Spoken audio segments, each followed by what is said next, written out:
جلوس نکل رہا ہے، آپ کہہ رہے ہیں، ایک صاحب کہنے لگے صاحب یہ جو جلوس نکلتا ہے نا ہمیں غیر مسلموں پر ہمیں ایک پاور کا احساس ہوتا ہے۔ وارے مسلمان، اونٹ رے اونٹ تیری کون سی کل سیدھی۔ تو بدعات اور خرافات کے ذریعے اپنا پاور دکھا رہا ہے۔ تجھے بڑا پاور دکھانے کا شوق ہے تو آ۔ مؤذن صدائیں دیتا ہے فجر کی اذان میں، الصلاۃ خیر من النوم، نماز نیند سے بہتر ہے۔ وہ پاور دکھانے کی جگہ تھی کہ ساری دنیا کے کروڑوں مسلمان، دنیا خواب خرگوش کے مزے لوٹتی رہے، مسلمان صبح اٹھ کر کے فجر کی نماز میں جماعت سے آ کر کے حاضری دیتا ہے۔ یہ ہے آپ کا پاور۔ آپ صاحب جلوس نکال کے پاور دکھا رہے۔ کوئی ایک حدیث کی کتاب لا کے دے دو جس میں عید میلاد النبی کا کوئی چیپٹر موجود ہو میرے بھائی۔ تو جب صحابہ سے بڑا نبی کو کوئی چاہنے والا نہیں، اور میرے نبی کی حیات میں بھی اور میرے نبی کے دنیا سے جانے کے بعد بھی صحابہ کرام کی زندگی میں ہر سال ربیع الاول کا مہینہ آتا رہا۔ کوئی ایک ثبوت لا کے دے دو کسی صحابی نے جلوس نکالا ہو، کسی صحابی کے چھت پر یا الصلاۃ والسلام علیکہ یا رسول اللہ کا جھنڈا لگا ہو، کسی صحابی نے نعرے لگائے ہوں اس مہینے میں، اور کسی صحابی نے اس مہینے میں اپنے نبی کی پیدائش کا جشن منایا ہو۔ اگر صحابہ نے نہیں منایا تو کیا ہم اور آپ ان سے بڑے محب رسول ہو گئے، ان سے بڑے رسول کے چاہنے والے ہو گئے، ان سے بڑے رسول سے محبت کرنے والے ہو گئے؟ نہیں میرے بھائی، بدعت کے ذریعے نبی کی محبت حاصل نہیں ہوتی۔ نبی سے محبت ہے تو سنت سے محبت کرو، نبی کی سنتوں کو اپناؤ، نبی کے طریقے کو اپناؤ۔ کوئی ایک حدیث کی کتاب لا کے دے دو جس میں عید میلاد النبی کا کوئی چیپٹر موجود ہو میرے بھائی، نہیں ملے گا آپ کو۔ یہ اس دین کا پارٹ ہے ہی نہیں ہے جو دین میرے نبی پر مکمل ہوا تھا۔ آپ کو ایموشنلی اچھا لگ رہا ہے، جلوس نکل رہا ہے، آپ کہہ رہے ہیں، ایک صاحب کہنے لگے صاحب یہ جو جلوس نکلتا ہے نا ہمیں غیر مسلموں پر ہمیں ایک پاور کا احساس ہوتا ہے۔ وارے مسلمان، اونٹ رے اونٹ تیری کون سی کل سیدھی۔ تو بدعات اور خرافات کے ذریعے اپنا پاور دکھا رہا ہے۔ تجھے بڑا پاور دکھانے کا شوق ہے تو آ۔ مؤذن صدائیں دیتا ہے فجر کی اذان میں، الصلاۃ خیر من النوم، نماز نیند سے بہتر ہے۔ وہ پاور دکھانے کی جگہ تھی کہ ساری دنیا کے کروڑوں مسلمان، دنیا خواب خرگوش کے مزے لوٹتی رہے، مسلمان صبح اٹھ کر کے فجر کی نماز میں جماعت سے آ کر کے حاضری دیتا ہے۔ یہ ہے آپ کا پاور۔ آپ صاحب جلوس نکال کے پاور دکھا رہے ہیں۔ محرم کا مہینہ آتا ہے، تعزیہ نکال کے آپ پاور دکھا رہے ہیں۔ آپ بدعات کے ذریعے پاور دکھا رہے ہیں۔ میرے نبی نے، میرے نبی کے صحابہ نے اسلام کے ذریعے اپنا پاور دکھایا ہے۔ اللہ کے نبی صلی اللہ علیہ وسلم جب مدینہ پہنچے، اور جب آپ نے مدینہ پہنچنے کے بعد جب عمرہ کرنے کے لیے آپ اپنے صحابہ کے ساتھ مکہ آئے سن 7 ہجری میں، سن 6 ہجری میں جب آپ نکلے تو کافروں نے روک دیا، صلح حدیبیہ ہوئی۔ پھر نیکسٹ ایئر سن 7 ہجری میں جب اللہ کے نبی عمرہ کرنے آئے تو مدینہ کی آب و ہوا کی جو ہے وہ صحابہ کرام کو راس نہیں آئی تھی۔ تو عمرہ کرنے گئے تو صحابہ کرام بیمار پڑ گئے، ایٹماسفیئر چینج ہوا، کلائمیٹ چینج ہوا، بیمار ہو گئے۔ تو اب جب بیمار ہوئے تو طواف کرنے کے دوران صحابہ کرام کمزوری محسوس کر رہے تھے۔ اللہ کے نبی نے کہا ایک کام کرو، 7 چکر ہوتے ہیں طواف میں، ان 7 چکروں میں شروع کے 3 چکروں میں رمل کرو۔ رمل کا مطلب چھوٹے چھوٹے قدم بنا کے جلدی جلدی دوڑو۔ کیوں؟ تاکہ کافروں کو یہ احساس ہو جائے کہ ہم مدینہ جانے کے بعد کمزور نہیں ہوئے، ہمارے پاس ابھی بھی اتنی ہی طاقت اور انرجی۔ صحابہ کرام بیمار تھے، بخار تھا انہیں، کلائمیٹ چینج کا اثر تھا ان کی باڈی پر، مگر نبی نے کہا کہ اب تمہیں طواف کرنا ہے تو شروع کے 3 چکروں میں رمل کرنا ہے۔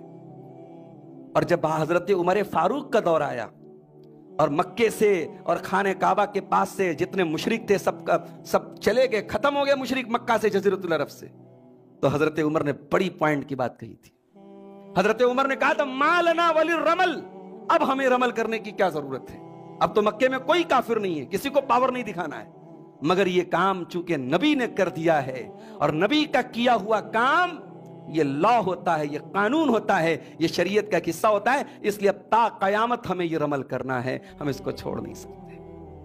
تو صحابہ نے تو سنت کے ذریعے پاور دکھایا تھا، آج کا مسلمان بدعت کے ذریعے پاور دکھا رہا ہے، کہہ رہا ہے صاحب جلوس کے ذریعے پاور دکھا رہے ہیں۔ ہم اس لیے یہ عید نہیں مناتے کیونکہ دین مکمل ہو چکا ہے۔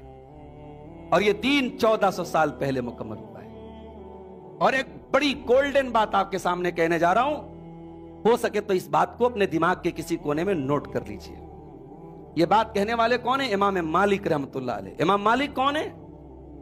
امام مالک وہ ہستی ہے پیارے نبی کے انتقال کے تقریباً 90 سال کے بعد پیدا ہوئے مدینہ میں، اور ساری زندگی انہوں نے نبی کی مسجد میں بیٹھ کر حدیث کا درس دیا ہے.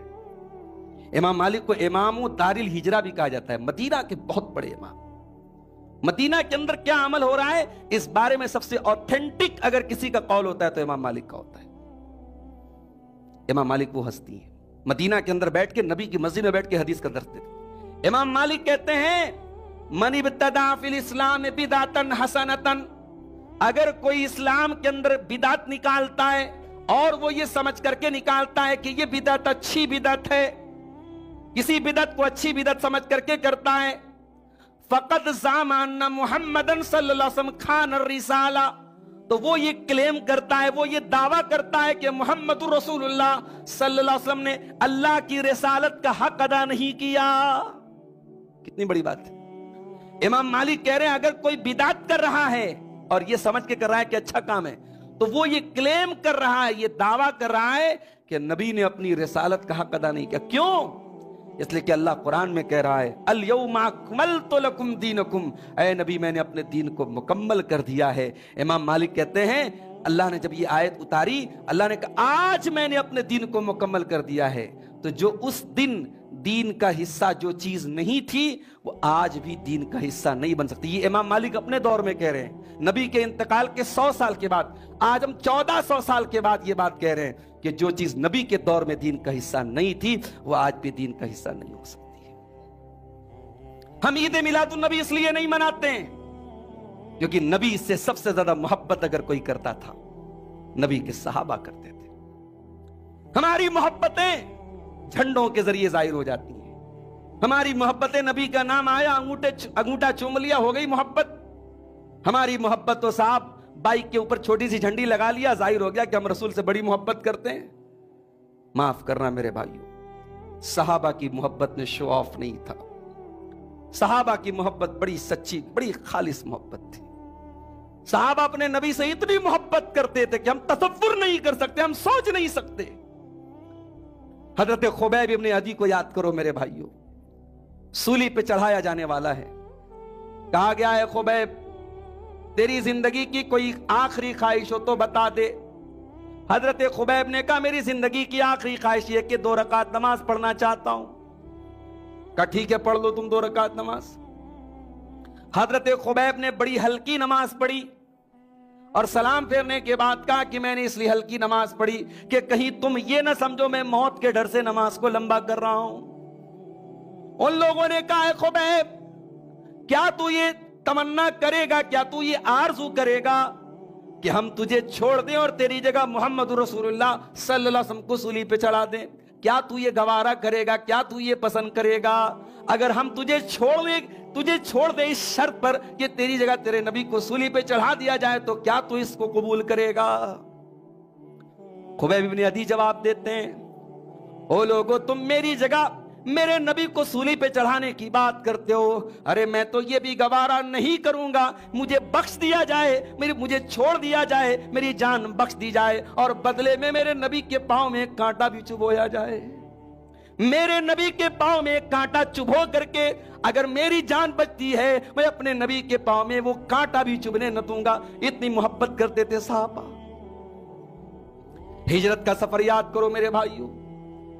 غار ثور میں اللہ کے نبی پہنچے، ابو بکر صدیق بھی پہنچے اور حضرت ابو بکر صدیق نے اس غار ثور کے اندر جتنے سوراخ تھے سارے سوراخوں کو کپڑے وغیرہ سے بند کر دیا. ایک سوراخ باقی رہ گیا. حضرت ابو بکر صدیق نے اپنے پاؤں کے انگوٹھے سے اس سوراخ کو بند کیا. اس کے اندر کوئی زہریلا جانور تھا، وہ بار بار نکلنے کی کوشش کر رہا تھا، ڈھنک مار رہا تھا. اور اللہ کے پیارے نبی سفر کی تھکاوٹ تھی، تھکے ہوئے تھے. آپ حضرت ابو بکر کی گود میں سو رہے تھے. حضرت ابو بکر صدیق کو وہ جانور ڈنک مار رہا ہے، تکلیف ہے، لیکن اپنے باڈی کو حرکت نہیں دے رہے ہیں کہ مبادا میرے نبی کے آرام میں خلل نہ پڑ جائے. جب ان کی تکلیف